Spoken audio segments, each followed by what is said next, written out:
Cruzando as Conversas. Oferecimento: Associação dos Oficiais da Brigada Militar e do Corpo de Bombeiros. Defendendo quem protege você. O Badesul valoriza você, valoriza o Rio Grande. Conte sempre com o Badesul e Porto Color. Muito bem, começando aqui na RDC TV, mais uma edição do Cruzando as Conversas, o seu programa de análises e debates, trazendo sempre a perspectiva dos assuntos do momento para você que nos acompanha, seja através das redes sociais, seja através dos nossos canais na net, me atrapalhei.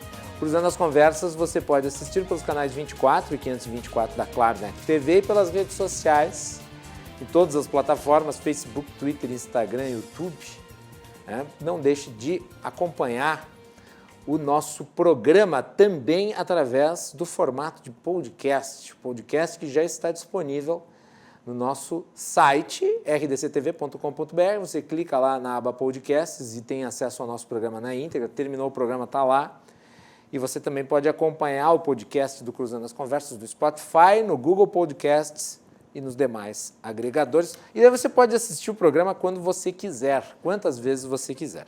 Eu gostaria de agradecer a todos que mandaram mensagem ontem pela nossa cobertura das eleições nos Estados Unidos, que acabou bem antes das maiores emoções. É, em geral, uma eleição que se estende, na sua apuração. Até agora não está concluído, mas há uma boa chance de o Joe Biden ser o vencedor da disputa, principalmente porque o Donald Trump sofreu um revés lá no estado do Arizona, que é um estado tradicionalmente republicano, perdeu ali, e foi um baque. E agora, em 3 swing states, há uma indefinição em relação ao vencedor, com 2 estados e inclinados para o Joe Biden. E com a situação em Nevada também indefinida e faltando apenas apurar os votos de Las Vegas, a tendência é que o Biden consiga os 270 votos necessários para ser o próximo presidente dos Estados Unidos sem a Pensilvânia. Ontem nós falamos muito da Pensilvânia. Pois bem, ele pode ganhar sem a Pensilvânia. Tudo indica que vai ganhar, me parece que é favas contadas. Antes de a gente entrar na nossa pauta principal, eu vou pedir aos meus convidados só um tempinho para comentar, e eu prometo ser breve. Esse episódio que nós vimos aí nas redes sociais nos últimos dias, bárbaro, uma coisa absolutamente indecorosa, relativa a um julgamento de um caso de estupro envolvendo uma digital influencer chamada Mari Ferrer. Eu não vou entrar no mérito da decisão do magistrado em relação ao caso, porque não acompanhei, portanto eu não posso falar a respeito. E eu acho que seria falta de compromisso com os fatos opinar sobre a decisão do magistrado em relação ao caso. Mas o que eu posso fazer é falar sobre o que eu vi. E eu vi o vídeo que circulou do julgamento. Quer dizer, a vítima estava presente, tinha um advogado do réu, o promotor e o magistrado, o juiz. Todo mundo tem direito à defesa. Agora, o advogado não tem o direito de passar por cima daquilo que a defesa do seu cliente lhe permite fazer e atacar aquela que é a vítima, aquela que está fazendo a acusação e que, se eventualmente mentiu na sua acusação, bom, então ela que arque com as consequências dentro do âmbito jurídico. Mas ela não pode ser alvo de um esculacho, de uma humilhação, de um ato gravoso à sua moral, como ela foi pelo advogado do réu. E foi isso que aconteceu sob o beneplácito do magistrado que preside os trabalhos. O magistrado preside os trabalhos do julgamento. E cabe a ele também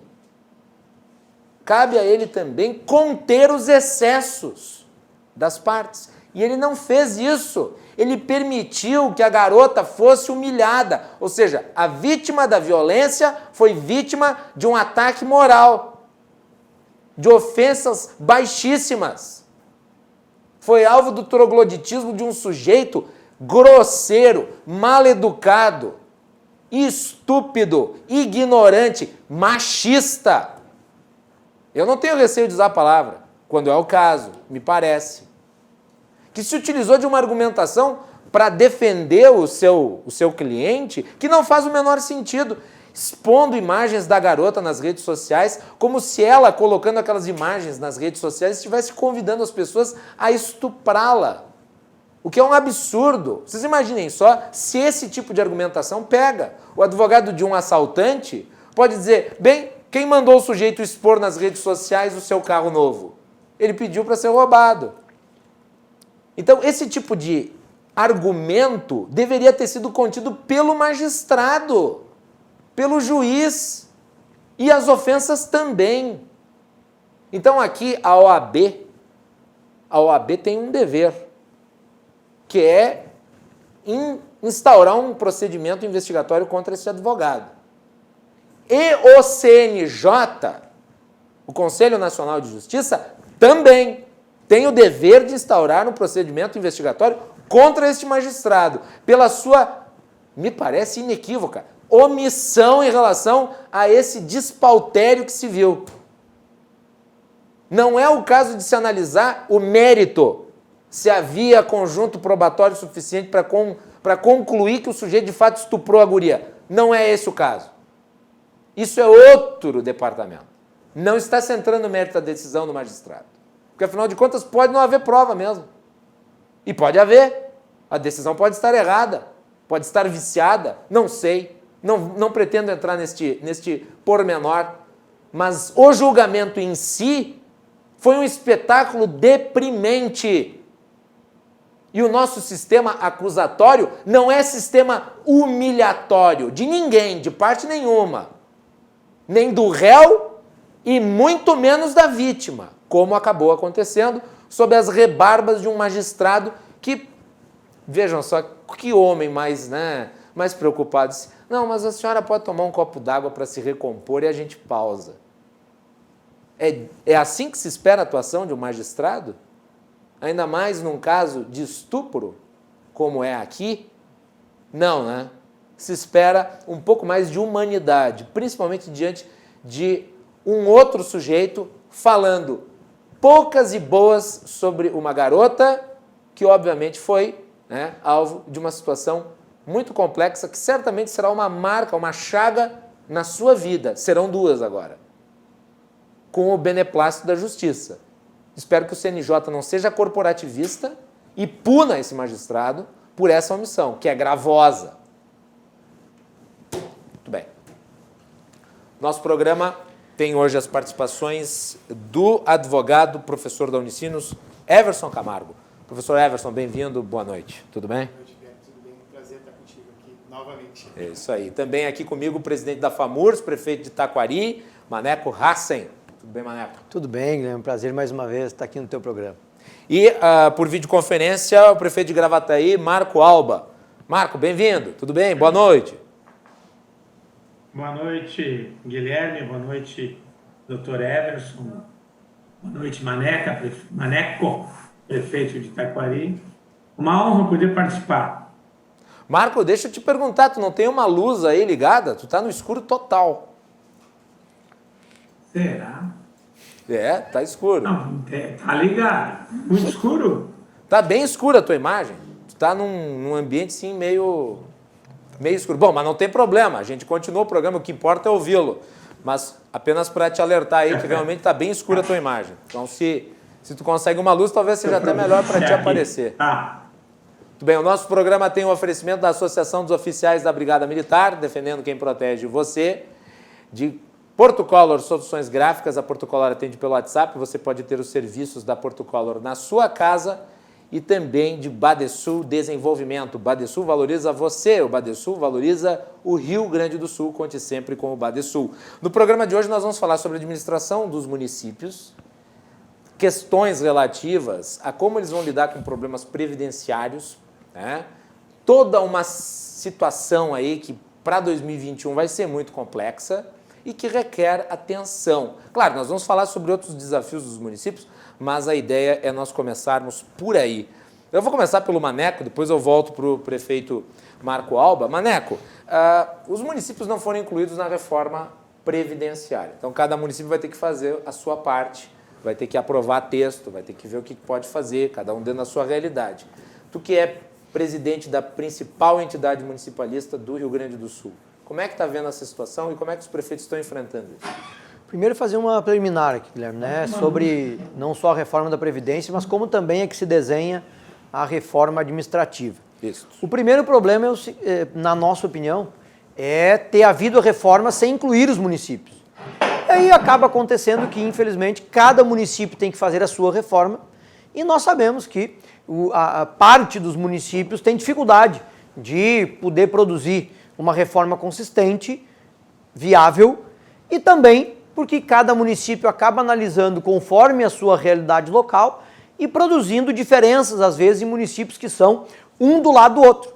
Então, o município tem uma situação diferente do outro e acaba ficando uma verdadeira colcha de retalhos por todo o país, especialmente aqui no Rio Grande do Sul. Então, na nossa opinião, os municípios deveriam ser incluídos nestas reformas que, sem entrar no mérito, mas em qualquer situação, deveria ser uma reforma nacional que incluísse o país, estados e municípios, para que a gente tivesse uma situação equânime e independente, volto a referir, independente do conteúdo, que ele fosse igual para todos. Bom, infelizmente isso não aconteceu e a gente espera que na reforma administrativa aconteça e os municípios possam ser incluídos e terem uma decisão que seja única para todo o país, incluindo os estados, incluindo também as cidades. Importante ressaltar que havia uma PEC paralela relativa à inclusão de estados e municípios na reforma, mas parece que ninguém mais fala dessa PEC. Né? Exatamente, né? E isso acaba causando uma dificuldade enorme, porque no município pequeno, no município médio, é natural que as pressões dos servidores, que a pressão da sociedade acabe chegando mais fácil na Câmara de Vereadores, no prefeito, e a gente acaba não tendo uma reforma que seja para o município. E se faça uma reforma que muitas vezes é para aquela gestão, com as preocupações apenas daqueles próximos 3, 4 anos. Né? Isso acaba causando uma dificuldade e fazendo com que boa parte dos municípios hoje, quando se fala em reforma da Previdência, tenha dificuldade no seu cálculo atuarial, quando é caso de quando os municípios têm regimes próprios de previdência. No caso dos municípios que ainda permanecem com o INSS, né, nós tenhamos casos, por exemplo, de municípios que acabam tendo complementação àquele teto do INSS que acabam onerando os cofres públicos, muitas vezes sem contribuições. Né? Então são cenários muito difíceis que, na nossa opinião, quem deveria equacionar, quem deveria legislar para todo o país seria o Congresso Nacional, que infelizmente não fez, e acaba então cada município tendo que atuar sob o seu problema, e a gente sabe que infelizmente não são todos que têm a autonomia para fazer isto da maneira correta e produzindo ações que são para o futuro da cidade e não só para aquela gestão. Lá em Taquari foi feito? Lá em Taquari nós temos uma situação diferenciada.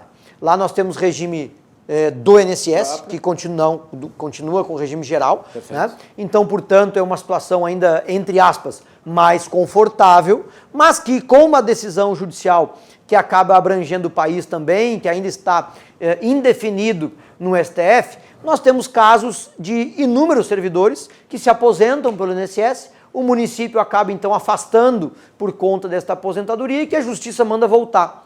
E isto acaba ocasionando um passivo enorme de precatórios que tem que ser pago e de servidores que, já com idade avançada, acabam não correspondendo como deveriam, né, no dia a dia da prefeitura, por terem então uma decisão judicial que os mantém até os 75 anos trabalhando no município. Na nossa opinião, na opinião da FAMURS, na opinião da CNM, aposentou pelo INSS, o servidor deveria ser afastado para dar lugar para um novo servidor que faça o concurso e venha a agregar no serviço público.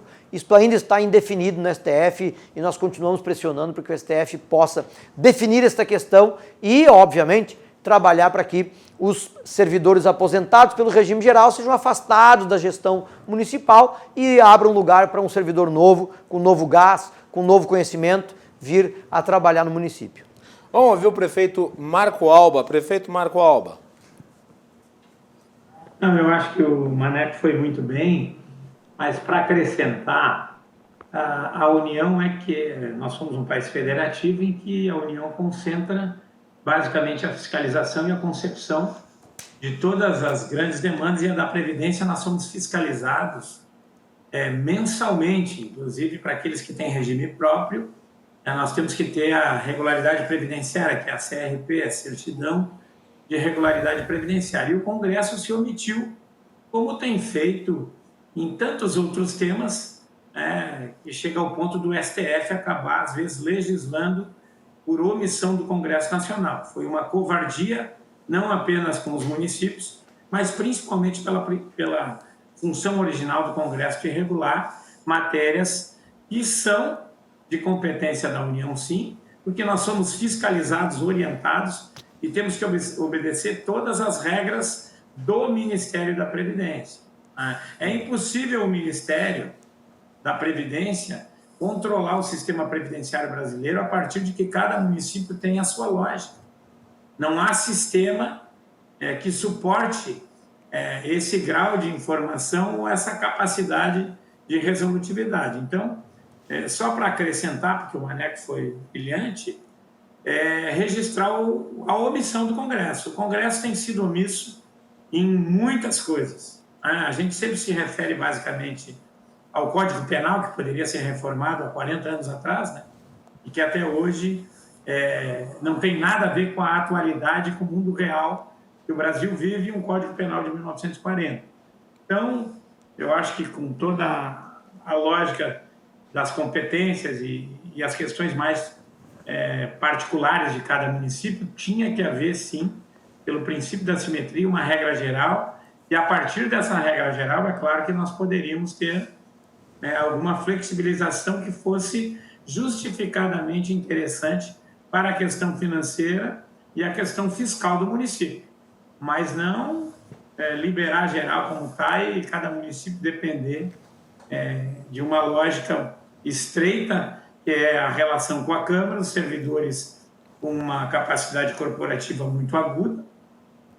Isso atrapalha, né? O Congresso poderia Até porque, né, colaborado prefeito? com a União. Até porque, né, prefeito, nós, quando se trata de uma questão previdenciária que afeta as contas públicas em geral, né, é preciso buscar uniformidade. Claro. Independente da avaliação que se faça do texto da reforma, tem que haver um padrão estabelecido que una a União, os estados e os municípios. Então nós temos uma reforma previdenciária para a União, mas estados e municípios de fora, quer dizer, não faz o menor sentido. Daí você vai ter estados e municípios que fizeram reformas nesses lugares e outros que não. Fica uma verdadeira miscelânea. Não, e é uma questão gravíssima, é a maior, não é a maior, mas ela se equipara à dívida pública, né, no aspecto financeiro, enfim, e é uma dos maiores entraves, não só para os municípios, como para a União. Então, essa uniformidade que tu coloca, ela teria um viés lógico de uma preocupação geral. Não tem como tu dividir por 5.500 municípios, claro que não chegaria a isso. É a maioria dos grandes municípios que têm um regime próprio previdenciário, e os municípios menores ainda estão lá pelo regime geral, enfim. Mas os grandes municípios é que têm os graves problemas como a Previdência da União tem e a dos estados têm. E como é que está a situação em Gravataí em termos previdenciários, prefeito? Olha, aqui é sem dúvida nenhuma, o maior desafio a ser enfrentado. Nós fizemos uma reforma, né, na questão das alíquotas, fomos adequando a nossa alíquota suplementar, que foi a partir de 2013, quando o governo que foi implantada por exigência do Ministério da Previdência, em função de governos anteriores não cumprir as obrigações patronais e muito menos fazer a atualização atuarial. Então, para não me alongar muito, a dívida atuarial do município de Gravataí é o preço da incompetência dos governos que me antecederam na sua incapacidade de cumprir prazos das questões patronais e também cumprir o pagamento rigoroso, né, do endividamento parcelado, ou seja, não cumpria o prazo patronal parcelava o cálculo atuarial, enfim, a dívida, e ficava, e não cumpria também. Para que tu tenha uma ideia, isso para o ano que vem só a alíquota suplementar, que é o pagamento da incompetência dos gestores anteriores ao nosso governo.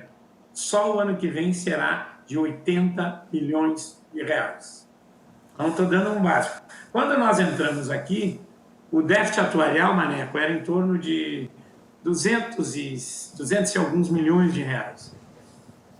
Não vou entrar no mérito, ele foi atualizado 2 anos depois pela própria Previdência e pulou para 800 milhões e hoje é 1 bilhão e 200. Tudo isso em função daquela irresponsabilidade de gestão. 1 bilhão e 200? Financeira e 1 milhão ou 1 bilhão? Eu ouvi bem? Isso. 1 bilhão. 1 bilhão. Então, isso. A primeira alíquota suplementar foi implantada em 2013, 3,66. Em 2014 continuou 3,66. Em 2015 nós tivemos que passar para 7,54. Em 2016 continuou 7,54. Em 2017 nós tivemos que passar para 10. Em 2018 para 14. Em 2019 para 18. Em 2020 para 22. E em 2021 será 26,7 em relação à receita corrente líquida. Esta é a alíquota suplementar, Guilherme. É aquela que é fruto da incompetência dos governos desde 1997 até 2012. Não cumpriu os pagamentos patronais obrigatórios e, quando fizeram os parcelamentos, também não cumpriram.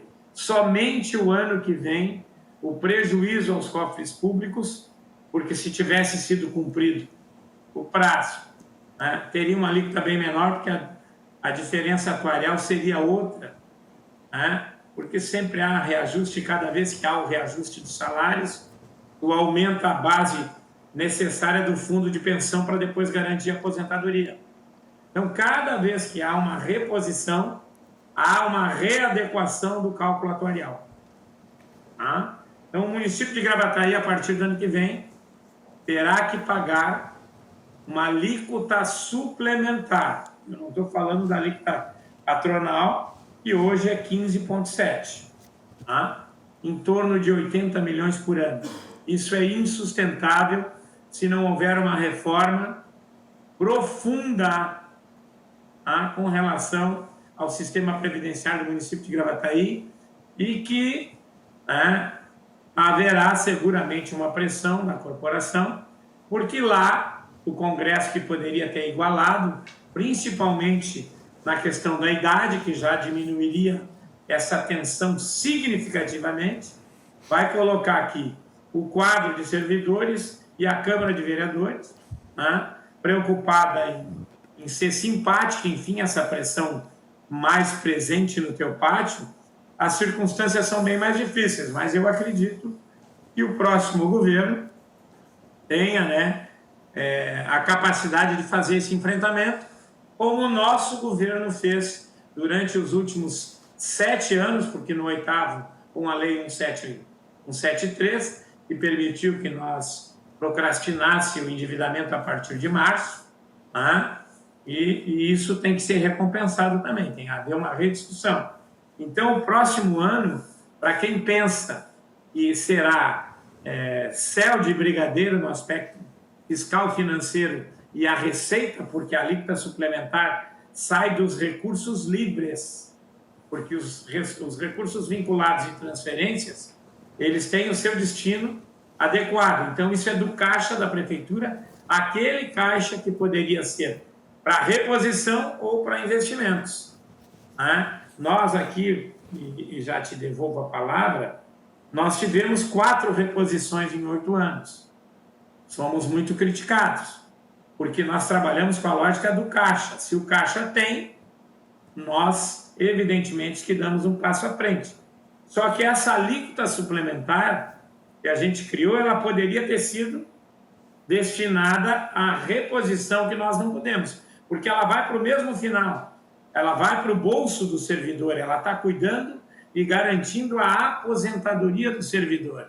Então, além de nós pagarmos em dia, rigorosamente em dia, mantermos a alíquota patronal em dia, darmos a reposição que o Caixa podia pagar, estamos garantindo a aposentadoria dos servidores lá no futuro. Então, esse é o quadro do regime previdenciário do município, que a partir de janeiro de 2021, terá que ser revisto muito antes que no primeiro semestre, no primeiro trimestre, sob pena de prejudicar em muito, sim, assim como nos prejudicou durante 7 anos e 3 meses, de forma direta na capacidade de investimento, em virtude de que, do nosso caixa, nós desembolsamos nos últimos 7 anos, só para a Previdência, 93 milhões de reais. É um retrato assustador aí, né, prefeito? E eu vou passar aqui para o professor Everson Camargo, que é especialista na área previdenciária. Esse relato do prefeito Marco Alba, lá em Gravataí. Gravataí é um município pujante, é um município que tem produção, é um município que tem indústria, é um município que é uma referência de desenvolvimento para o sul do Brasil. Mesmo assim, com essas dificuldades. É uma dificuldade que está sendo enfrentada por muitos outros municípios, e muitos outros municípios talvez não tenham a mesma estrutura de Gravataí. Queria a tua avaliação também sobre essa problemática, professor. Bom, boa noite. Boa noite. Neco, boa noite ao prefeito Marco Alba. Guilherme, eu acho que uma das coisas que é muito importante a gente deixar bem pontuado é que não se entra mais, né, no mérito da natureza que essa reforma foi feita. Se ela foi justa, se ela foi injusta, se ela foi boa, se ela foi ruim. Professor, aparentemente o seu problema, nós estamos tendo um probleminha aí no seu microfone. Eu vou pedir só para o Maneco fazer um apontamento sobre a fala do prefeito Marco, e daí a gente tenta resolver o problema do Everson aqui. Não sei o que é, a Melanie acabou de me falar pelo ponto. Maneco. Não, acho que a realidade de Gravataí, que o prefeito colocou ali muito bem, ela se aplica a inúmeros municípios no Rio Grande do Sul e no Brasil. De dificuldades no Fundo de Previdência Municipal, naqueles municípios que têm o regime próprio, e fatores que acabam consumindo recursos que poderiam ser aplicados em investimentos no município. Obviamente, quando se formou os fundos próprios de previdência nos municípios, a irresponsabilidade naquela oportunidade ou em sequências posteriores acabou fazendo fundos que são deficitários e que, portanto, o cálculo atuarial ele hoje precisa ser aumentado para poder dar conta de ter recurso no fundo para a necessidade que o município tem em eventuais aposentadorias e benefícios de pensão por morte, especialmente, né? E este é o problema de fundos em municípios. A pressão da corporação, a pressão da sociedade na Câmara de Vereadores, que nem sempre tem o compromisso com a cidade, mas o compromisso com aquele mandato, que acaba não adotando ações que são para o município, e sim para aquele momento, para beneficiar uma classe, enfim. Né? Aquilo que, infelizmente, a gente sabe que em boa parte dos municípios acontece.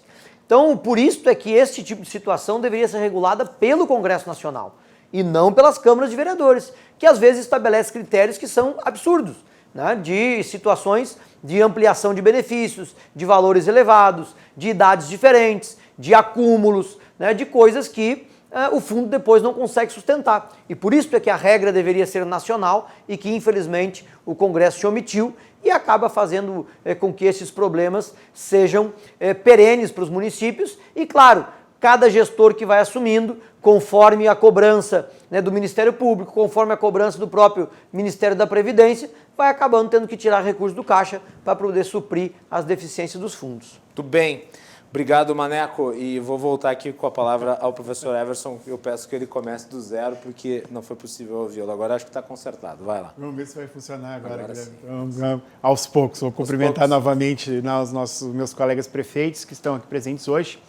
E eu comecei dizendo que, sem hoje entrar no mérito, né, da natureza dessa reforma, da forma como ela foi feita ou do qual era o objetivo que ela pretendia ser alcançado, nós temos um texto posto.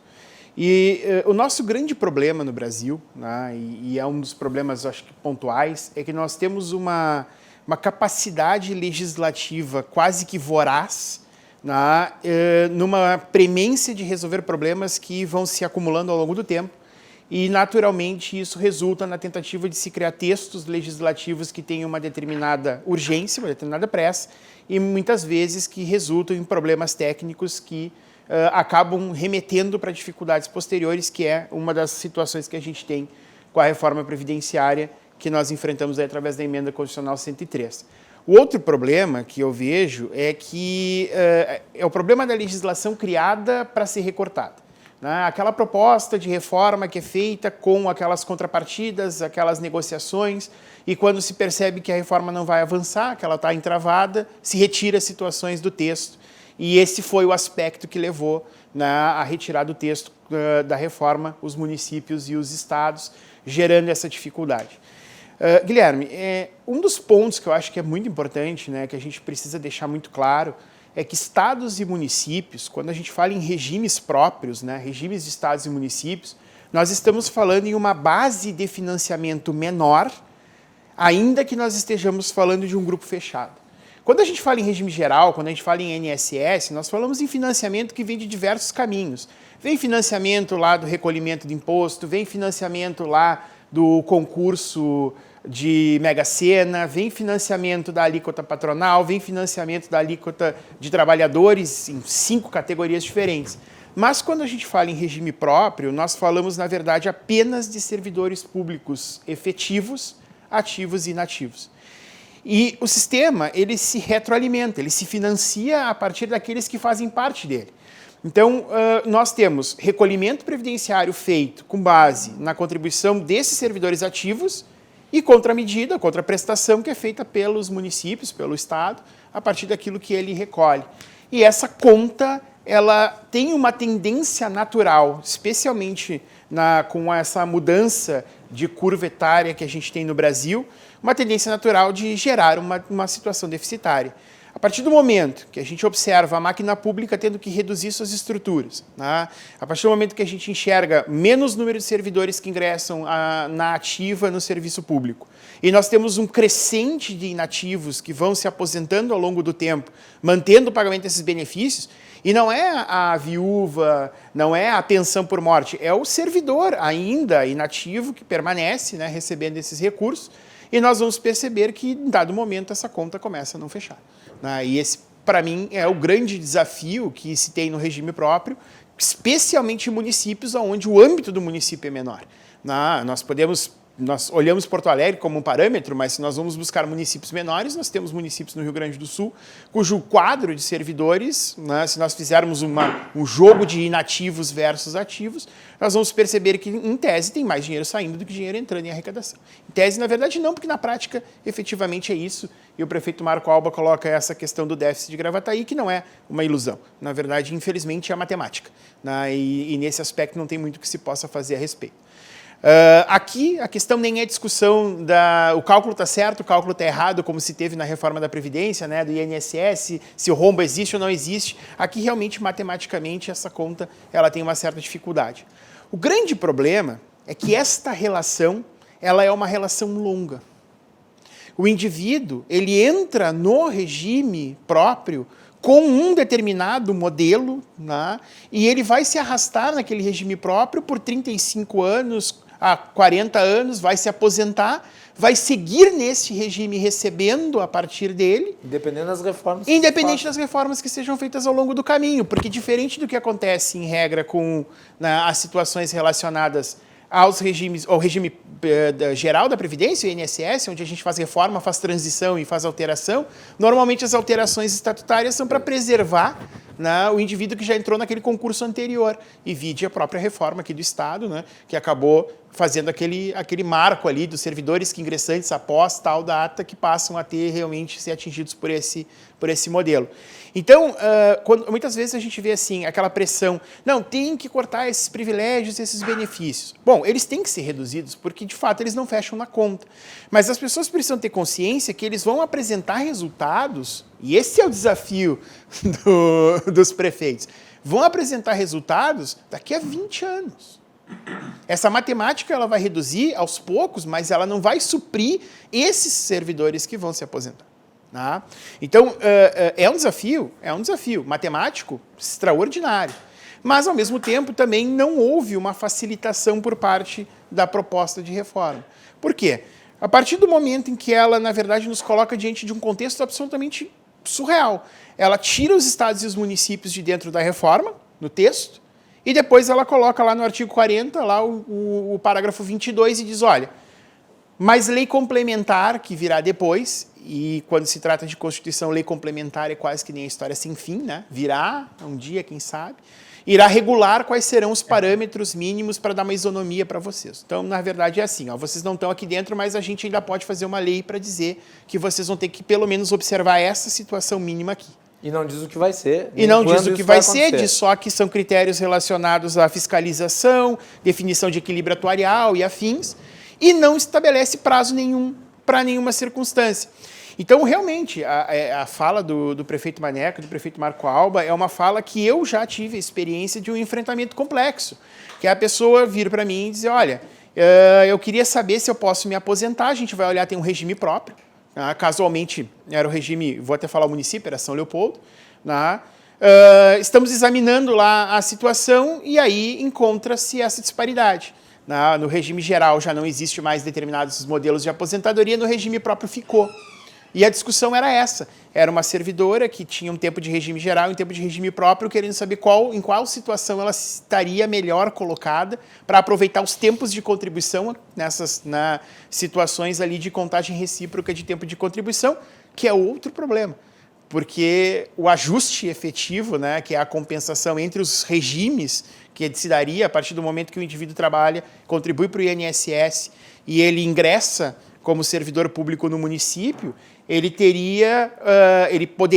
pode utilizar esse tempo que ele contribuiu para o INSS para a aposentadoria no município. E a lei estabelece que há que se fazer uma compensação financeira entre esses regimes. Compensação financeira essa que, na prática, desde sempre, nunca aconteceu. Nunca aconteceu. Então, eu até não sei se tu te recordas, Guilherme, acho que o prefeito Maneco deve se recordar, quando nós estávamos falando aqui a respeito da reforma da Previdência do Estado, que essa discussão entrou na mesa. Se a União tivesse repassado todos os recursos relacionados às compensações previdenciárias que são devidas pela INSS para o Estado do Rio Grande do Sul, o déficit naquela oportunidade poderia ser reduzido até pela metade naquele período. Então, na realidade, a gente tem uma série quando se fala em custeio é muito complexo, né? A questão financeira é muito complexa. A gente tem uma série de costuras aqui, jurídicas, que chegam nessa circunstância. É mais difícil para o prefeito fazer a reforma dele lá no município? Com certeza é mais difícil. Vai haver discrepâncias? Bom, aqui na emenda constitucional a gente tem alguns parâmetros pontuais, que, aliás, também não ajudam o município. Estabelece aqui a reforma que os municípios e os estados, no regime próprio, só poderão ter aposentadorias e pensões. A partir de agora, pagamentos de benefícios como benefícios por incapacidade, o conhecido no INSS como auxílio-doença, que eram pagos pelo regime próprio, passam a ser pagos direto pelo órgão que é o responsável por aquele servidor. Então, sai da conta do regime próprio e vai direto para o cofre do município o pagamento desse valor às custas do próprio município. Então, é mais um encargo, é mais uma oneração nesse conjunto, nesse sistema. Vão conseguir? Eu vou te ser bem sincero, eu até o momento, não sei, o prefeito Marco Alba, o prefeito Maneco pode apontar, o prefeito Marco Alba já comentou que precisa ser feita, mas não sei como isso vai ser enfrentado. Tá?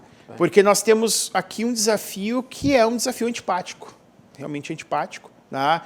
Independentemente da ideia que eu tenho a respeito do assunto, é um desafio antipático, porque vai ter que ser feita uma adequação. Sim, claro. Aliás, qualquer processo de reforma é naturalmente... Mas aí volta lá. E aqui vai ter que ser feita uma adequação, né, prefeito? Pode falar.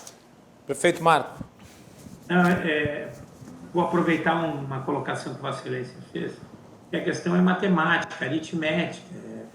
Essa discussão ela não é simples e é complexa, mas ela obedece critérios absolutamente aritméticos, ou seja, é o tamanho do caixa que vai criar as condições e as possibilidades para cumprir-se as obrigações. Quando você falou que a União e o Estado é uma coisa incrível, eles não cumprem as coisas com o município e não acontece nada. Vou lhe dar um exemplo, o Estado do Rio Grande do Sul sempre deve repasses da saúde.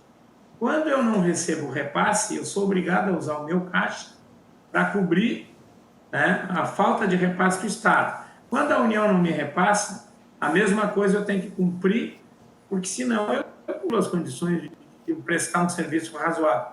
E para esses dois entes federados, nós não temos poder nenhum de barganha, né? Nada. Nenhum poder de fazer com que eles cumpram as suas obrigações. Então, nós perdemos todas as questões de relação com o governo federal e com o governo do Estado. O município sempre é sacrificado. E aí é o mais fiscalizado, o mais julgado, o mais tudo. É uma forma totalmente irracional, injusta bom, vamos ficar nessas duas qualificações. Eu quero completar aqui rapidamente, não para discordar, mas para dar um enfoque diferente. Eu acho que a questão não é matemática, a questão é política. O que acontece? Em situações como esta, os municípios e o Estado também só vai resolver quando está estourando. Quando está no limite, que é o caso aqui do Rio Grande do Sul. E ainda resolve parcialmente, por um período. Né? Então, a questão é política. Cada um vai jogando com a barriga, porque o seu mandato termina daqui a 3, 4 anos e acaba deixando para o outro, que vai deixando para o outro até estourar. Né? E o prefeito Marco Alba pegou num ponto interessante, que é preciso a gente ressaltar aqui também. Né? Nós nunca vimos um governador com as contas reprovadas, muito menos um presidente da República, mas nós vimos inúmeros prefeitos. No caso, por exemplo, da saúde, o prefeito citou, quando a competência do Estado, a Defensoria Pública entra com ação contra o município e contra o Estado. Só que todos os juízes, sem nenhuma exceção, fazem o município cumprir. Porque está mais perto, porque é mais fácil achar o prefeito, porque está mais próximo e porque o Estado simplesmente não cumpre e não acontece nada. Se o prefeito não cumpre, acontece. Ele tem um processo de improbidade administrativa, ele tem um apontamento do Tribunal de Contas e, às vezes, inclusive, uma inegibilidade por um descumprimento de ordem judicial. Isso é muito frequente. Muito frequente. E aí, claro, é o ditado, a corda estoura na ponta mais fraca. E assim, né, prefeito, agora... Depois dessa tua fala, vamos para o intervalo. Mais um desafio, né, que é o desafio da Previdência Complementar. Tá? Porque há uma imposição de prazo, né? É uma imposição de prazo de 2 anos, essa imposição está posta pela emenda constitucional, ela está aí, a pandemia já serviu também para dificultar esse processo, né? Porque na realidade é um período mais reativo, no final das contas, os municípios tiveram que reagir muito mais a essa questão sanitária, e agora fica o desafio para o próximo prefeito, né? Se eleito ou se reeleito, ter o prazo aí de praticamente 11 meses para criar um plano, um modelo, para ser submetido à aprovação, para daí, então, poder efetivamente firmar o convênio. Aqui o Rio Grande do Sul, o RS-Prev já se colocou à disposição, né, para esse tipo de situação, mas mesmo assim precisa que o plano seja elaborado, que ele seja aprovado, que ele seja apresentado, e dificilmente... Eu não sei, honestamente, como é que isso vai ser lidado nos municípios, mas vai ser muito difícil lidar com um plano complementar em cima de um sistema de regime próprio que ainda não foi alterado. Vai completar o quê? Se ainda não sabe como é que vai ser o modelo padrão para depois completá-lo. Então, vai ser feito reforma às pressas novamente, né? Ou vai estourar, né? Como normalmente acaba acontecendo, né? E aí a gente conhece esse filme, né? Muito bem, nós vamos continuar falando sobre esse filme no retorno do intervalo, com as participações do prefeito Marco Alba, de Gravataí, Maneco Hassen, de Taquari, também presidente da FAMURS, e Everson Camargo, advogado, professor da Unicinos. Nós voltamos na sequência com o Cruzando as Conversas.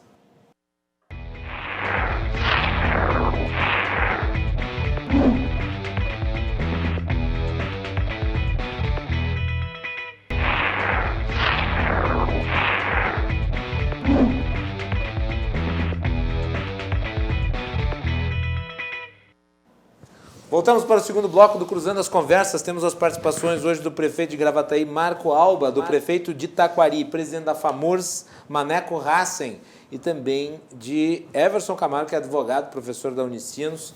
O nosso programa de hoje, aliás, o Everson é especialista na área previdenciária. O Cruzando as Conversas é um oferecimento da Associação dos Oficiais da Brigada Militar, defendendo quem protege você, de Badesul. Badesul valoriza o Rio Grande, está ao lado dos gaúchos em todos os momentos, principalmente nos mais difíceis. E o Badesul está sempre ajudando no desenvolvimento do nosso estado, com investimento, inovação e muito trabalho. Com esse propósito, o Badesul contribui para o crescimento do Rio Grande do Sul e, junto com você, luta para superar todos os desafios. É pensando nisso e no desenvolvimento que o Badesul oferece oportunidades de financiamento para produtores rurais, municípios e empresas dos mais diversos tamanhos e setores. A gente valoriza você, valoriza o nosso estado. Badesul, Governo do Rio Grande do Sul, novas façanhas. E também de Porto Color, soluções gráficas. A Porto Color atende pelo WhatsApp e vocês podem ter o serviço da Porto Color direto na sua casa pelas redes sociais. Muito bem, nós estamos falando sobre a situação econômica dos municípios, falamos bastante sobre reforma previdenciária e sobre como ela impacta nas contas dos municípios.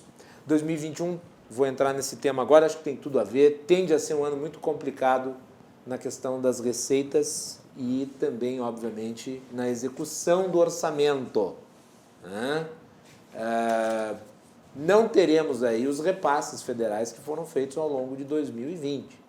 Esses repasses foram feitos através de endividamento da União. Não vai acontecer. Então, 2021 é um outro cenário muito complexo e eu gostaria da análise de vocês, como é que os municípios tendem a se comportar. Esse bloco eu vou abrir com o prefeito Marco Alba. Prefeito. Bom, eu acho que a colocação é extremamente interessante. Nós estamos num período eleitoral e, anestesiado pela lógica da pandemia, ainda mantém a população sem a necessária profundidade, a meu juízo, da avaliação desse quadro político e das questões de ordem estratégica de cada município e a responsabilidade sobre como resolvê-las. Tanto a questão número 1, que sempre é a questão da vacina, né, que tem muito a ver com essa insegurança permanente das respostas mais objetivas, mas a questão fiscal e financeira dos municípios tende a se agravar. O socorro emergencial que o governo federal fez foi que salvou o ano, né? Ele praticamente repôs as perdas, ou no mínimo 50% das perdas que nós tivemos, e foi uma ação do ministro Guedes e do presidente Bolsonaro que permitiu que o Brasil não percebesse o tamanho da crise, né, os efeitos negativos desta crise. E no ano de 2021 e 2022, estes efeitos serão percebidos, sim. Não apenas pela lógica do tema anterior, que é a pauta do primeiro semestre obrigatória dos municípios que têm regime de previdência própria, como também da lógica da queda de arrecadação, né, em função dos efeitos da crise, e só no aspecto de CMS, ela ainda provocará danos em 2022. Isso que nós não sabemos ainda como o governador vai tratar sobre a alíquota que termina o seu vigor agora em dezembro. Que é outro aspecto que pode reduzir as receitas né, das transferências de ICMS e tantas outras transferências. Então, a meu juízo, Guilherme, 2021 e 2022, olha, o time que tiver em qualquer das estruturas aí que tem questões fiscais, financeiras e endividamentos mais complicados, seja muito bem preparado e capaz no aspecto técnico e político, ou serão dias muito ruins. E por isso, aliás, prefeito, aqui nas nossas entrevistas que nós temos feito com os candidatos das principais cidades do Rio Grande do Sul, inclusive Porto Alegre, a principal pergunta é como é que o senhor vai fazer diante de um quadro complexo como esse que se desdobra no horizonte próximo. Não é uma questão de esquerda, de direita, de centro, é só de matemática. E é disso que nós estamos tratando aqui. É uma questão do caixa, né? É o caixa. Tu tem que ter noção das receitas que tu vai ter e a grande verdade é que o setor público brasileiro, de um modo geral, eu não sei se o Dr. Everson concorda ou Maneco, ele aprendeu duas coisas de uma forma brilhante. A primeira é autorizar despesas sem observar o caixa.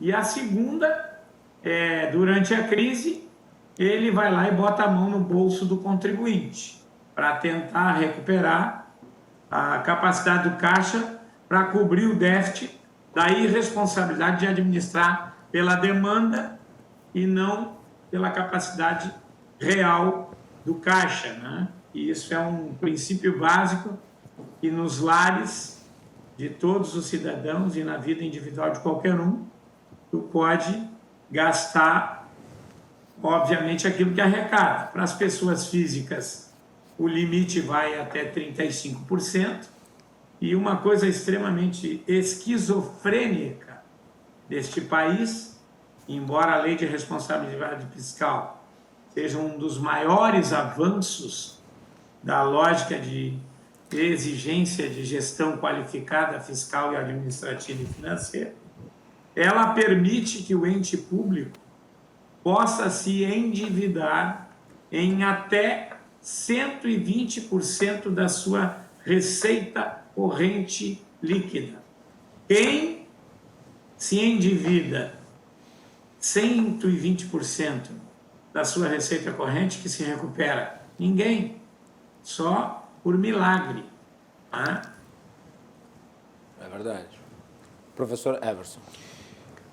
E isso que o prefeito Marco Alba está colocando é uma situação realmente bem preocupante, Guilherme, porque eu vou falar sobre dois aspectos. Primeiro, no próprio aspecto previdenciário, né, em que a gente observa aí que a reforma da Previdência, quando ela foi posta com uma proposta de uma economia a longo prazo. Sim, de 10 anos. Se fez um cálculo de uma economia de 10 anos.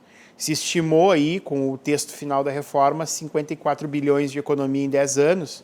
54 bilhões foi o gasto com o pagamento de um mês de auxílio emergencial durante a pandemia.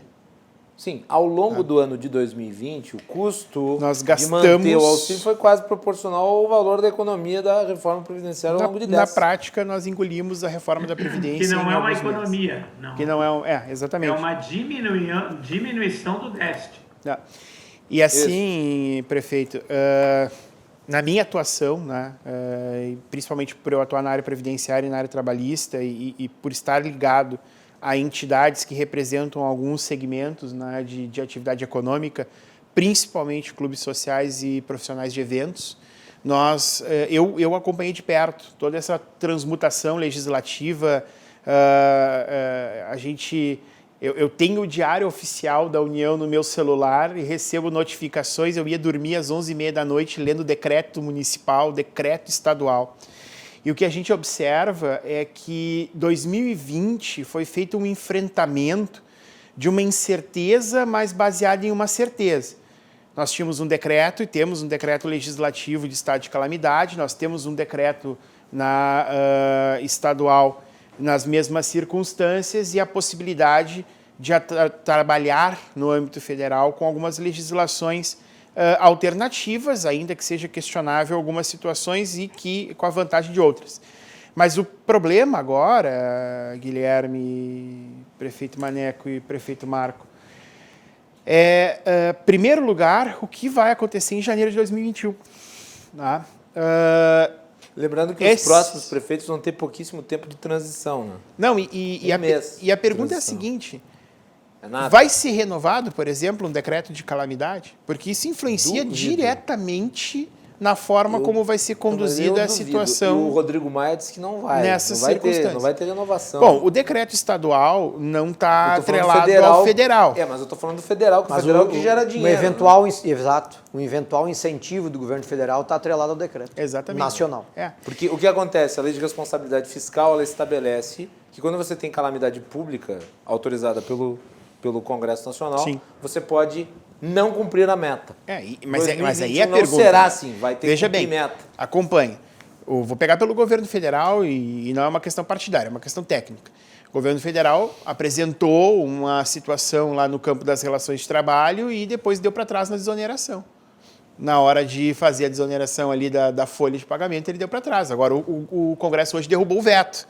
Então, a questão depois que passou, o ano está andando, o desafio está posto, alguém vai lembrar de dizer assim, mas foi porque aconteceu uma situação de calamidade ou nós vamos voltar para a situação geral? Porque esse cheque, ele é sem fundo. Sim. Essa é a realidade. Se gastou o que não existe. Se fez diversos cheques em branco e se jogou eles no ar. E agora quem vai pagar essa conta, na verdade, em tese, vai ser como se o prefeito o contribuinte. Porque a tendência natural é que isso seja recomposto a partir de arrecadação. A gente não tem caminho. O prefeito não tem dinheiro lá. Não vai fazer brotar dinheiro. A única forma que ele tem dinheiro é por arrecadação tributária. Eu quero complementar a fala do prefeito Marco para colocar um outro elemento. Tá? Na medida em que nós temos crise, nós temos dificuldades econômicas, dificuldades sociais, a tendência é que com o fim do auxílio emergencial, que já foi dito também que não vai ser renovado, então é menos dinheiro na economia, é menos dinheiro circulando e, portanto, também mais dificuldades para uma enorme parcela da população que é carente. Nós teremos também, a partir de janeiro do ano que vem, com os novos gestores, uma procura maior por serviços públicos. Vai ter mais gente procurando o sistema de saúde público, vai ter mais gente procurando a educação pública, vai ter mais pessoas procurando assistência social dos municípios. Então nós vamos ter um acréscimo na busca por serviços públicos e uma redução nas receitas e nas oportunidades que os prefeitos e prefeitas eleitos vão ter de prestar de serviço. Então, ou seja, a situação que já é difícil hoje, ela vai ser mais difícil ainda a partir do ano que vem, com a queda na receita, o fim dos auxílios e o aumento na busca por serviços públicos, o que vai formar um caldo aí muito difícil para os novos prefeitos e prefeitas que vão assumir. O prefeito Marco Alba também citou uma situação muito importante do Rio Grande do Sul, que é o fim das alíquotas a partir de 1º de janeiro. Se o governo do estado não tomar uma posição, não sair de cima do muro e não disser o que quer, nós teremos nos municípios 800 milhões a menos. E no caixa do estado, cerca de 1 bilhão, 1 bilhão e 200 a menos. Um caixa que já é completamente deficitário. Como que isto vai se dar no dia a dia das pessoas, né? Então, são muitas questões que nesses 60 dias até dia 31 de dezembro, é eleição, é recursos, é auxílios, é decretos de calamidade que vão ter que tomar definição e que vão influenciar diretamente no dia a dia das pessoas a partir de janeiro. Está todo mundo aguardando o resultado da eleição. Não vai ser feito nada até o dia 29 de novembro. Sem dúvida, concordo contigo. Vai ficar tudo para dezembro. Vai ser um belo presente de Natal, aliás, para os nossos telespectadores. Quem estiver entrando efetivamente numa eventual troca de governo, quem já está, pelo menos, tem a vantagem de conhecer a máquina, né? Mas quem vier entrando numa eventual troca de governo para uma transição e uma preparação para fazer um enfrentamento dessa natureza, como é a questão, por exemplo, da adequação previdenciária, mais o déficit, mais sabe Deus lá o quê? Aí aqueles candidatos, e assim, eu não posso mencionar nenhum, porque nós estamos no meio da legislação eleitoral, então a gente não pode, é uma contradição. Nós estamos no meio da época da eleição, a gente não pode falar da eleição. Mas a gente pode falar em geral, né, de candidatos que agora vêm apresentando amplos programas de obras que vão acontecer mais do que todos os outros juntos na história em um ano. Prestem atenção, porque próximo ano não é ano para fazer grandes coisas. É ano para administrar prejuízo. Não, deixa eu ser mais claro que tu. Não vão fazer.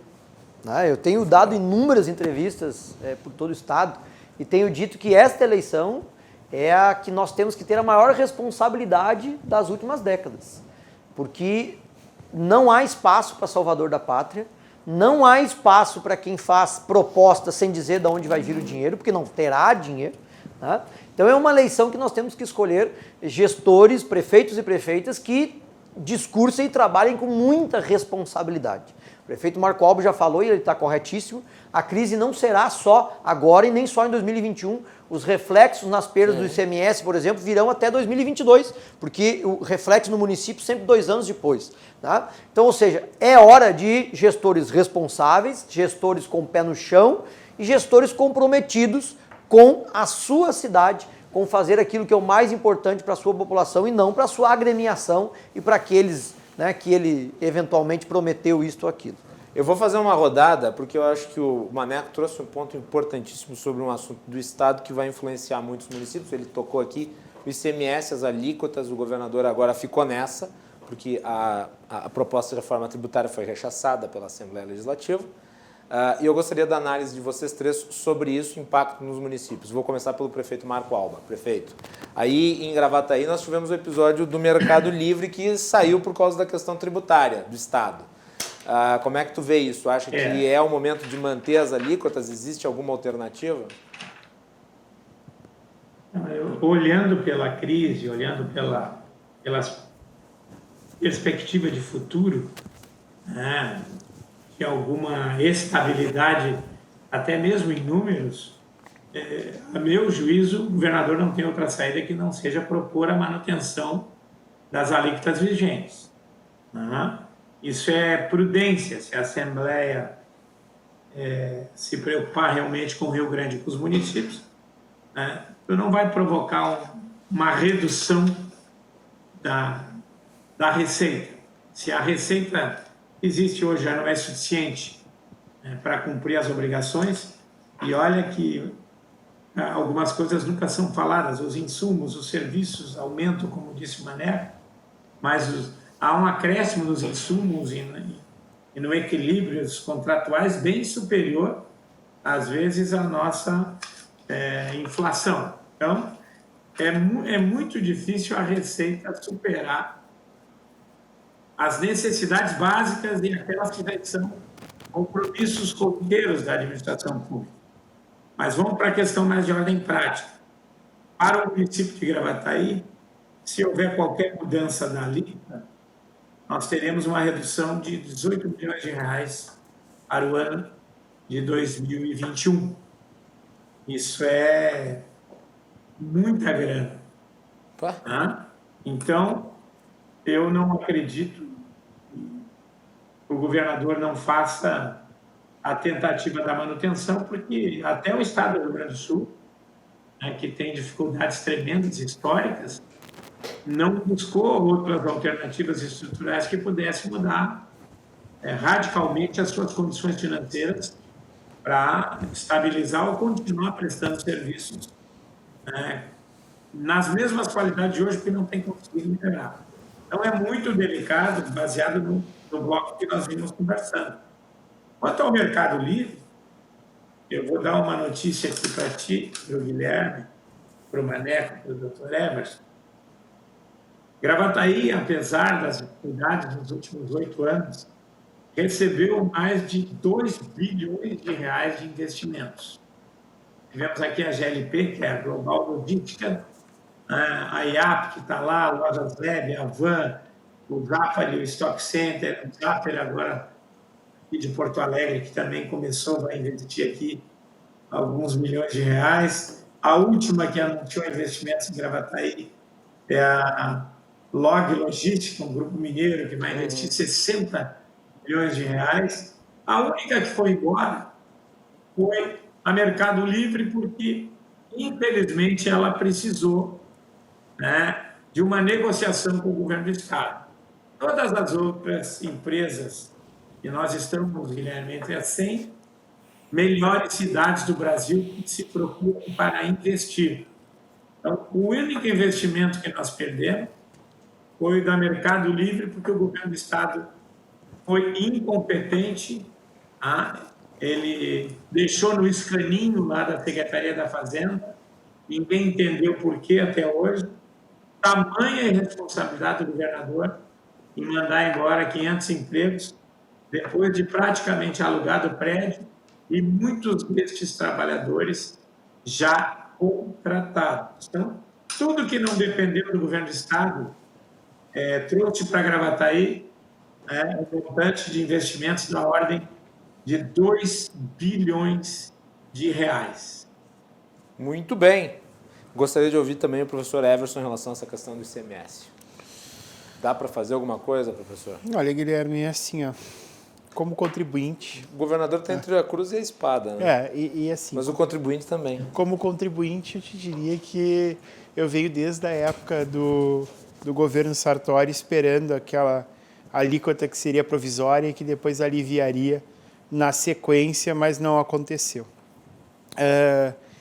Uma alíquota alta, né, é ruim em algumas medidas, né, a meu juízo causa algumas dificuldades, inclusive em questões ligadas até a custo de negócios, mas na circunstância atual do Estado, considerando hoje aquilo que é a receita propriamente dita e considerando ainda as circunstâncias, novamente, do problema da pandemia, que envolveu um custo adicional, especialmente na área da saúde, né? Onde a gente teve um aporte bem expressivo, porque houve uma abertura significativa de leitos. Né? Então, o que me parece só é que o momento do governador talvez seja o pós-eleitoral. Né? Porque atravessar uma proposta de prorrogação de ICMS não hoje, tem clima na Assembleia. Nesse momento, é suicídio. Né, e arriscar uma rejeição para depois remar ali na frente, como já aconteceu anteriormente, que teve que só conseguiu aprovar e reimplantar depois de passados 2, 3 meses, né, é uma circunstância bem complicada.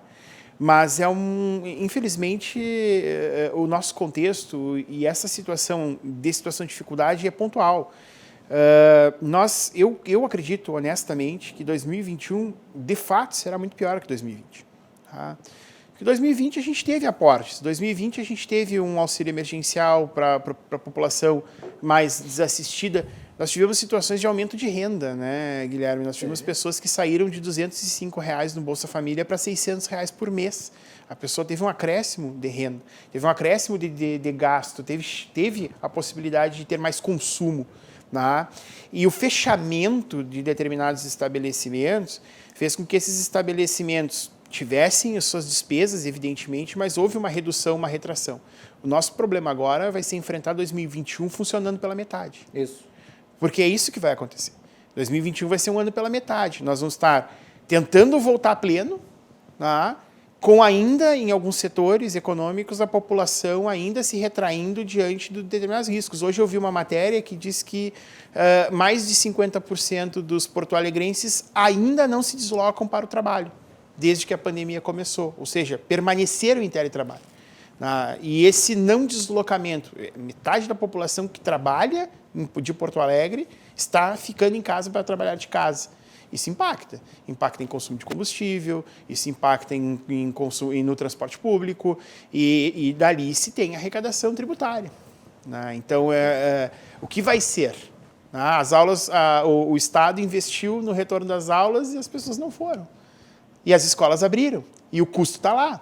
Tem estrutura operando, tem luz sendo paga, tem professor que volta ativa, claro, estava sendo remunerado normalmente, mas acresce-se outros encargos que o deslocamento, por exemplo, na iniciativa privada, a gente não teria, que é o Vale Transporte, e está funcionando uma estrutura que seria, teoricamente, para abrigar lá 50, 60, 70 alunos hoje, funcionando com 10, 12, 13, 15, e o custo é o mesmo, de ter 10 alunos ou de ter 70. E esse é o ano de 2021, se nós ainda não esbarrarmos na segunda onda. Que eu nem quero falar sobre esse assunto, porque Não, aí nós vamos terminar deprimidos no dia de hoje. E nem vai dar tempo. Maneco, só um ponto sobre esse Rapidamente, assunto. né? A FAMURS vai defender alguma posição?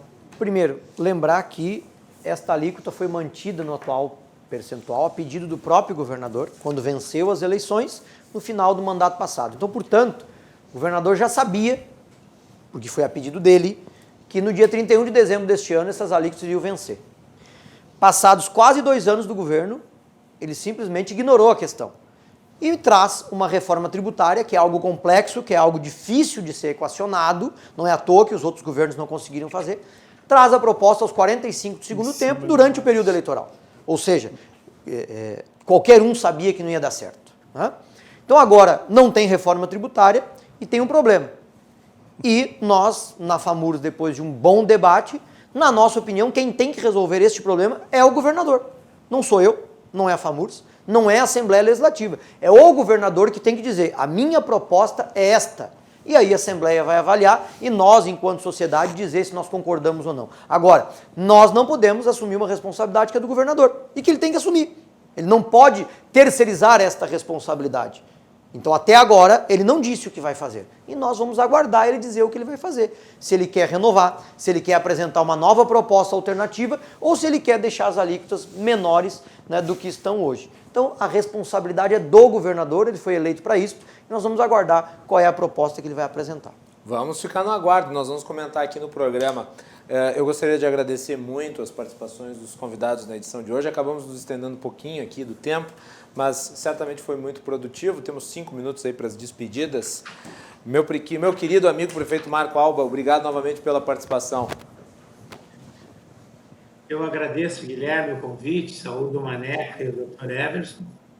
E é muito importante esse modelo de debate, enfim, de troca de informações, porque ele parte da lógica de uma informação correta, adequada. O setor público tem uma complexidade incrível, né? Mas há uma lenda urbana, né, em relação à classe política e à estrutura pública, que não valoriza o debate mais aprofundado no sentido técnico e de conhecimento profundo do tema. É muito mais, às vezes, a retórica do maniqueísmo entre o bem e o mal. Então, eu, como disse o Dr. Everton e o Maneco, que é o nosso presidente da FAMURS, os próximos 2 anos serão muito difíceis. E todos aqueles que celebram, né, o quanto pior, melhor no governo que quer substituir, poderão ter surpresas e não estão preparados, né, para responder por elas no aspecto técnico. Podem até responder com a linguagem fácil, da promessa fácil, porque ignoram totalmente o conteúdo técnico dos temas que são extremamente relevantes na gestão pública, que passa por gestão fiscal, gestão financeira e administrativa extremamente séria, responsável, transparente, fundamentada nas 2 colunas, aliás, em uma única coluna para mim. A receita é que define a despesa. Não é a despesa que estabelece o governo, é o caixa que define o modelo de governo e a capacidade do governo em tirar o peso da máquina pública do ombro do contribuinte. Ela é muito pesada. Esse dinossauro se recupera de forma brilhante a cada período, até mesmo em período de crise. Então, eu agradeço aí, parabéns, Maneco, sei que tu está com grandes obras lá também, ao Dr. Everson, Guilherme, que é esse menino incrível aí que todo mundo aprendeu a admirar pela capacidade, competência e conhecimento dos temas que aborda no teu programa. Obrigado pelas palavras. Obrigado. Obrigado pelas palavras que muito me honram, prefeito, e um abraço aí também para sua esposa, para a família. Obrigado pela participação aqui no nosso programa Eu gostaria de agradecer também a participação do prefeito Maneco Hassen, presidente da FAMURS. Prefeito, bem, lhe agradeço muito também por ter vindo, sempre a FAMURS muito parceira aqui do nosso programa. Última palavra. Eu que agradeço, Guilherme, o convite e por poder estar aqui debatendo temas tão importantes, tão atuais e que vão influenciar muito na nossa vida aí nos próximos meses, nos próximos anos e, portanto, dialogar e discutir esses temas é fundamental para a gente coletivamente poder encontrar as melhores soluções. É preciso que cada um de nós tenha consciência de que os próximos anos serão difíceis, serão complicados. Nós não sabemos quando a pandemia vai acabar, nós não sabemos quando a vacina vai chegar. Enfim, tudo isso tem que tirar de nós muita solidariedade, muita paciência, muita responsabilidade com esses tempos que a gente está vivendo, para poder compreender também tudo o que estamos passando e entender que num momento como esse não há solução ideal, não há solução mágica, todos nós estamos perdendo, ainda vamos perder e por isso é preciso que a gente tenha os pés no chão e muita paciência para poder superar este período. Deixar um grande abraço para o prefeito Marco Alba, um abraço ao professor que está aqui participando junto com a gente e mais uma vez agradecer o convite, Guilherme, estamos sempre à tua disposição. Professor Everton, muito obrigado pela participação. Última palavra. Bom, Guilherme, o desafio é grande. Eu acho que nós temos um compromisso primeiro, nesse momento. Nós estamos atravessando um processo eleitoral. Nós temos, nesse momento, como sociedade, um compromisso muito grande de lidar com a escolha que nós vamos ter que fazer nos nossos municípios. O desafio dos prefeitos é o desafio de responder à gestão da máquina pública. O nosso desafio é de fazer uma escolha adequada, né? Avaliar efetivamente aquilo que está sendo proposto, apresentado, com um olhar do problema de gestão da nossa casa. Essa é a grande realidade. O poder público é diferente, mas a verdade é que hoje nós temos que escolher um gestor que a gente acredite que efetivamente vai conseguir conduzir, pelo menos com conhecimento, o que efetivamente são os desafios pela frente. Nós sabemos que os desafios são fiscais, que os desafios são previdenciários, os desafios estão postos em cima da mesa. O que nos resta agora é efetivamente encará-los e atravessá-los. Nós não temos muita opção. Eu deixo um abraço para ti, um abraço especial para os prefeitos, para te dizer que sempre é um prazer estar aqui contigo, que realmente toda vez que eu venho, tenho a oportunidade de trocar realmente ideias com as pessoas que estão aqui presentes, que muito me agregam, né? Ao prefeito Maneco, ao prefeito Marco Alba, e deixar um abraço para o professor Guilherme Vinci, que me disse que se eu não mandasse um abraço para ele no ar, ele romperia os laços de amizade comigo, então está registrado lá um abraço. Né? Meu xará, um abraço, esteve aqui não faz muito tempo. Tudo bem, um abraço. Então fica aí registrado, não precisa romper, viu, xará? Não precisa romper nada. Eu vou terminar o programa com uma frase da Dilma Rousseff, que eu acho que combina muito bem aqui com o momento. Não acho que quem ganhar ou quem perder, nem quem ganhar nem perder, vai ganhar ou perder. Vai todo mundo perder. Acho que dá para resumir por aí, né? Então vamos fazer intervalo e nós voltamos na sequência.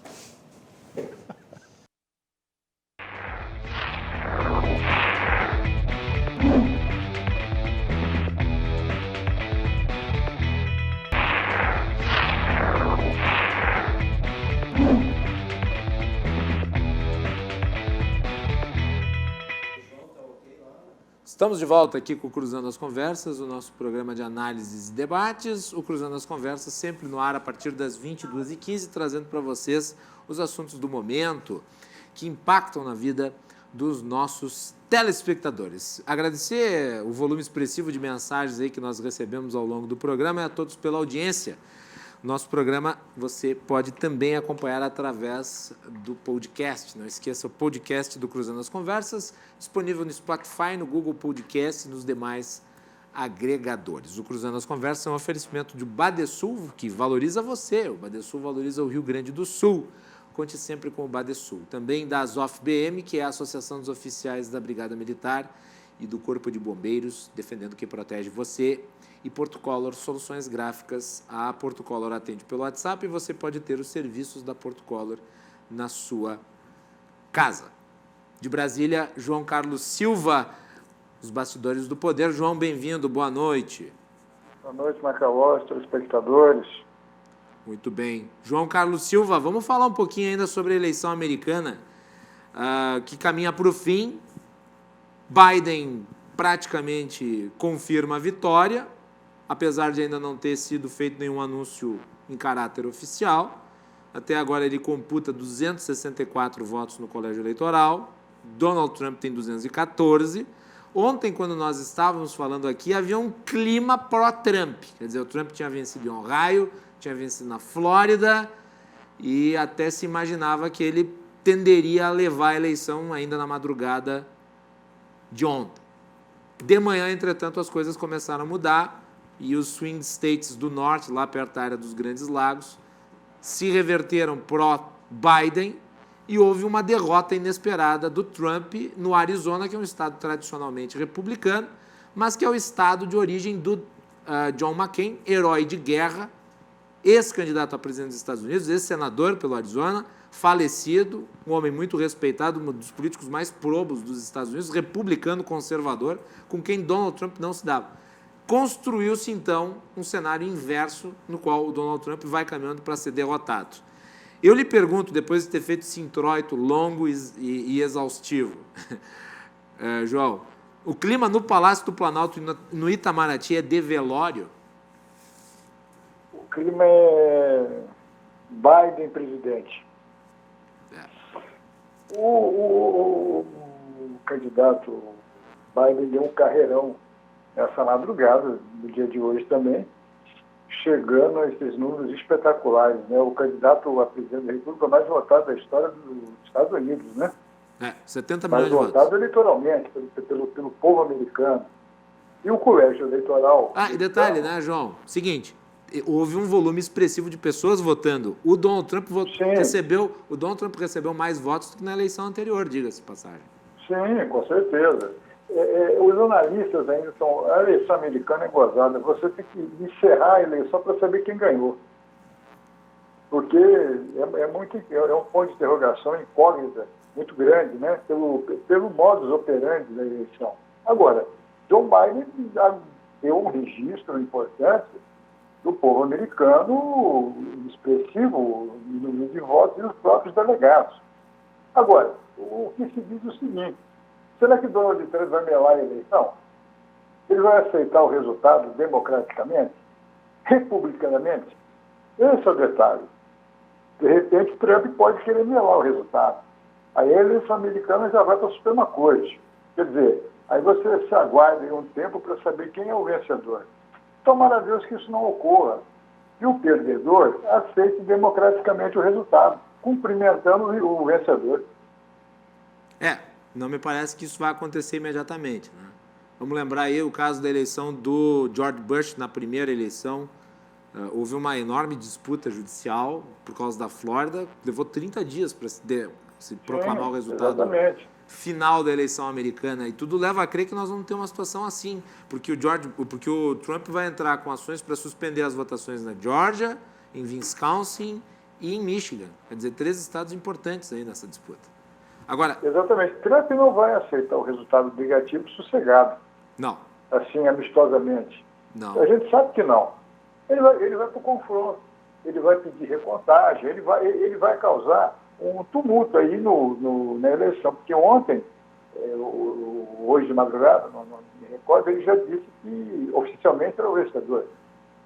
Agora, o Joe Biden não se manifestou até agora. Claro, ele já se posicionou que se houver um revés do Trump e sua equipe impedir melar a eleição americana, ele tomará a providência. É o que você disse. Nós vamos ter que esperar uns 30 dias para saber quem é o vencedor da eleição americana. O Gerson Camarote, da Globo News, ele descreveu o clima no governo Bolsonaro em relação à vitória do Biden como um clima de abatimento. Isso é relativo ao fato de que talvez o Brasil esteja isolado agora no cenário internacional, se isso se confirmar? Aquilo que eu disse, o Brasil se apegou muito, o governo brasileiro, o presidente Bolsonaro, a Donald Trump.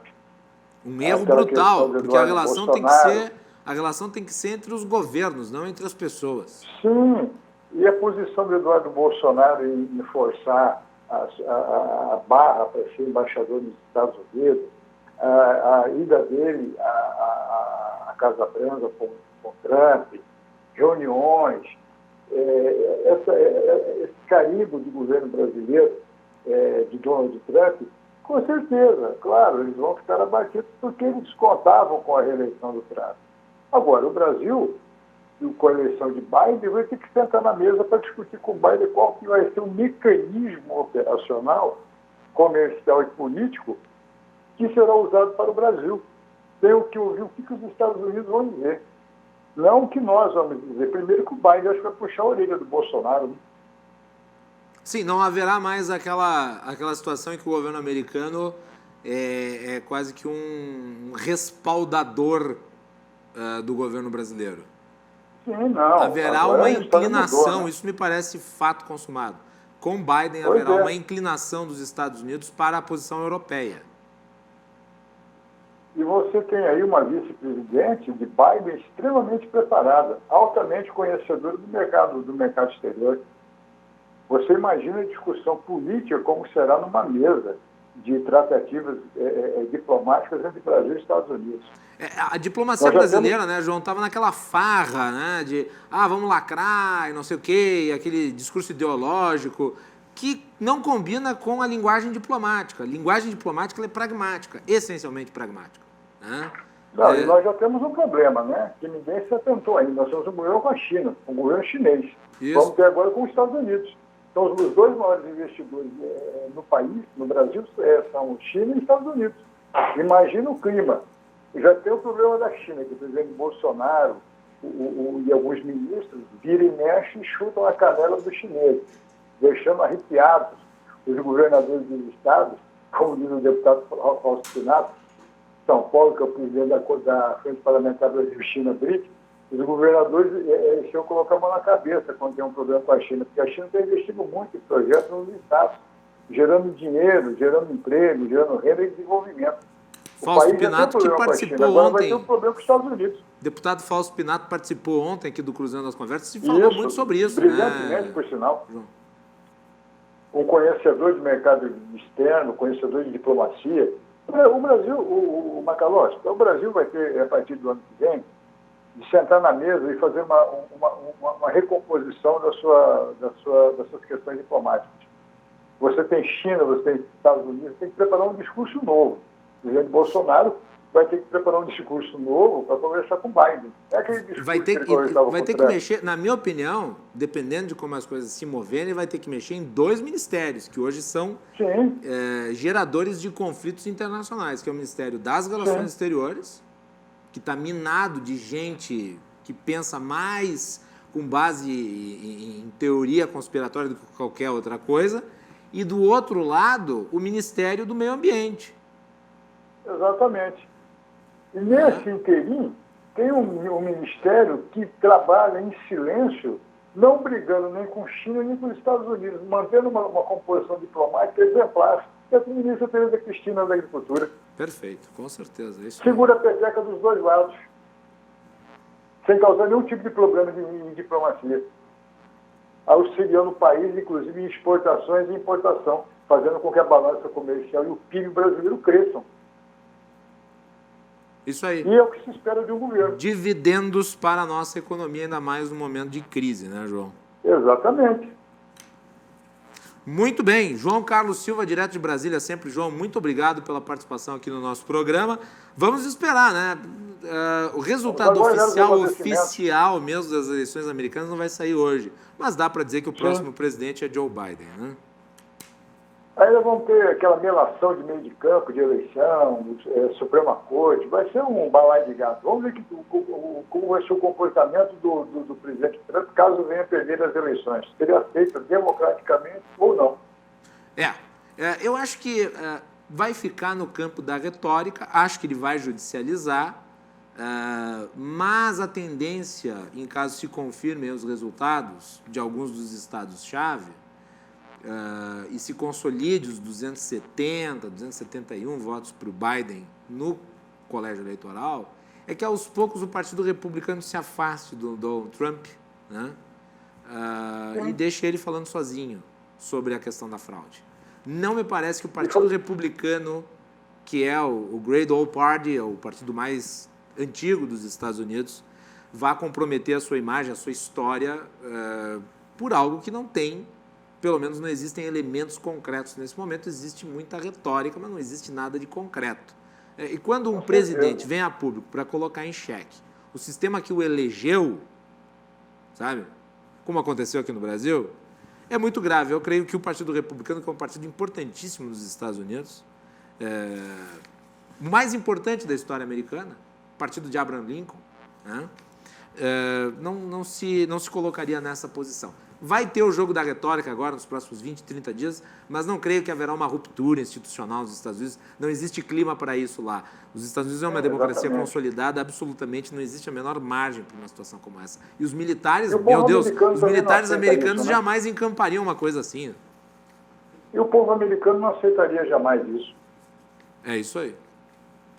João, um abraço, meu querido, e até amanhã. Forte abraço a todos, bom descanso. Telespectadores, você, nossa equipe, linha de frente. Campeã em todos os aspectos. Muito obrigado. Grande João Carlos Silva, as colunas dele no último bloco do Cruzando as Conversas. Nós voltamos amanhã. Uma boa noite e até mais.